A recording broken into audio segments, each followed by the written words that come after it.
लोकसभा चुनाव की मतगणना के दिन घरेलू शेयर बाजार में जोरदार उतार चढ़ाव देखने को मिला। कारोबार की शुरुआत गिरावट के साथ हुई थी, लेकिन शुरुआती रुझानों में बीजेपी गठबंधन को कई राज्यों में झटका लगने का आसार बनने की वजह से शेयर बाजार में पहले आधे घंटे के कारोबार में ही जोरदार गिरावट आ गई। हालांकि जैसे जैसे मतगणना आगे बढ़ी और बीजेपी गठबंधन की स्थिति में सुधार होता नजर आया, वैसे वैसे बाजार में भी रिकवरी होती नजर आने लगी। हालांकि दोपहर तक कारोबार में शेयर बाजार लगातार लाल निशान में ही नजर आ रहा था। पहले एक घंटे का कारोबार होने के बाद सेंसेक्स 1.92% और निफ्टी 1.90% की कमजोरी के साथ कारोबार कर रहे थे। शुरुआती एक घंटे के कारोबार के दौरान स्टॉक मार्केट के दिग्गज शेयर गिरावट के साथ कारोबार करते नजर आ रहे थे।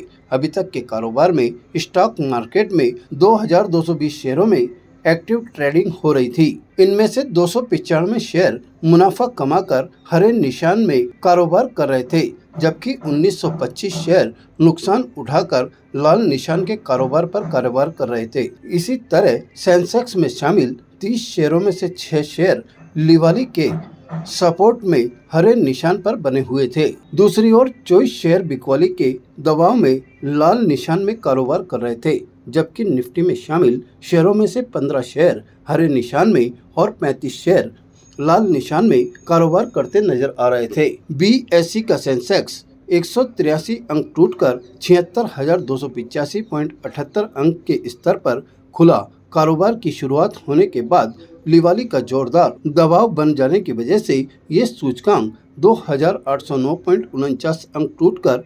73,659.29 अंक पर पहुंच गया। लेकिन इसके बाद खरीदारों ने बाजार में मोर्चा संभाल लिया और चौतरफा खरीदारी शुरू कर दी, जिसके कारण इस सूचकांक ने निचले स्तर से रिकवरी शुरू कर दी। पहले एक घंटे का कारोबार होने के बाद सुबह 10:15 बजे सेंसेक्स निचले स्तर से 1344.94 अंक की रिकवरी करके 1464.55 अंक की गिरावट के साथ 75,004 अंक के स्तर पर कारोबार कर रहा था। सेंसेक्स की तरह ही NSE के निफ्टी ने आज 84.40 अंक की कमजोरी के साथ 23,179.50 अंक के स्तर से कारोबार की शुरुआत की। बाजार खुलते ही चौतरफा बिकवाली के दबाव की वजह से ये सूचकांक 874.5 अंक टूटकर 22,389.85 अंक के स्तर पर पहुंच गया। लेकिन इसके बाद मतगणना के रुझानों में बीजेपी के गठबंधन की स्थिति जैसे जैसे सुधरती गई, वैसे वैसे बाजार में खरीदारी भी तेज होती गई, जिसके कारण इस सूचकांक में भी निचले स्तर से रिकवरी शुरू कर दी। बाजार में लगातार जारी लिवाली और बिकवाली के बीच पहले एक घंटे का कारोबार होने के बाद सुबह 10:15 बजे तक निफ्टी निचले स्तर से 433.15 अंक की रिकवरी करके 440.90 अंक की गिरावट के साथ 22,823 अंक के स्तर पर कारोबार कर रहा था। इसके पहले पिछले कारोबारी दिन सोमवार को सेंसेक्स 2,507.47 अंक यानी कि 3.39% की मजबूती के साथ 76,468.78 अंक के स्तर पर बंद हुआ। वहीं निफ्टी ने 733.20 अंक यानी कि 3.25% उछलकर 23,263.90 अंक के स्तर पर सोमवार के कारोबार का अंत किया था। शेयर ब्रोकर संदीप गोयल ने बताया कि FMCG के अलावा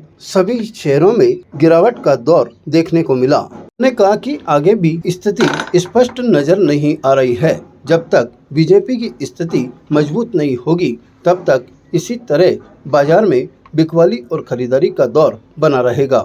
जैसा कि हम देख रहे थे कुछ समय से चुनाव परिणामों को लेकर के एक शेयर बाजार में आश्वस्तता थी कि एक क्लियर मेजोरिटी की सरकार बन सकती है, लेकिन जिस प्रकार के परिणाम आए हैं उन परिणामों को देखते हुए ऐसा लग रहा है कि भारतीय जनता पार्टी की जो सीटें हैं वो लगभग 240 के आसपास आ रही है और कहीं ना कहीं ऐसी स्थिति के अंदर जो दूसरे दल हैं, सहयोगी दलों का एक मार्केट के ऊपर, सरकार के ऊपर थोड़ा सा प्रभाव ज़्यादा रहेगा। इसके कारण कुछ ऐसी शंकाओं के चलते हुए मार्केट में हमें एक गिरावट देखने को मिली है और मार्केट सुबह एक डाउन ट्रेंड के साथ जैसे रुझान आए थे, उसके बाद डाउन ट्रेंड के साथ खुला और लगभग 6,000 पॉइंट के आसपास माइनस जाकर के आया है। आगे क्या रह सकता है? आगे जब तक पॉलिटिकल एक स्टेबिलिटी नहीं आती, या यूं कहें कि एक बार क्लियर ऐसा कुछ पॉलिटिकली क्लियर नहीं हो जाता कि सरकार की क्या स्थिति बनने वाली है, प्रधानमंत्री जैसे श्री नरेंद्र मोदी जी को लेकर के मार्केट आश्वस्त था, उसको लेकर के यदि आश्वस्तता वापस दिखती है और दूसरे दलों का सहयोग मिलता है, तो निश्चित रूप से हमें आने वाले समय में वापस मार्केट में एक अच्छी तेज़ी और इकोनॉमिक रिफॉर्म्स की संभावनाएं बनती हुई दिखेगी, तो वापस तेज़ी देखने को मिलेगी। कल कैसे तेजी थी? जैसा हमने देखा कि एग्जिट पोल आए थे, एग्जिट पोल के अंदर 370 से 400 के आसपास की सीटें हैं, एनडीए को एक क्लियर मेजोरिटी, एक स्थिर सरकार आने की संभावनाएं बन रही थी। उसको देखते हुए हमने देखा था कि चौतरफा रैली थी शेयर मार्केट के अंदर। म्यूचुअल फंड्स ने, डीआईज ने, एफआईज ने, निवेशकों ने सबने जम के पैसा लगाया और बहुत अच्छा एक माहौल था कल के मार्केट में। लेकिन जो एक्सपेक्टेशंस थी उसके अकॉर्डिंग जो हम सोच रहे थे वैसा रिजल्ट नहीं आए हैं आज, और उसी कारण से आज बाजार में हमें एक बड़ी गिरावट देखने को मिल रही है। ताज़ा खबरों के लिए देखते रहें सरेराह न्यूज। अपना फ़ोन उठाएं और सब्सक्राइब करना ना भूलें।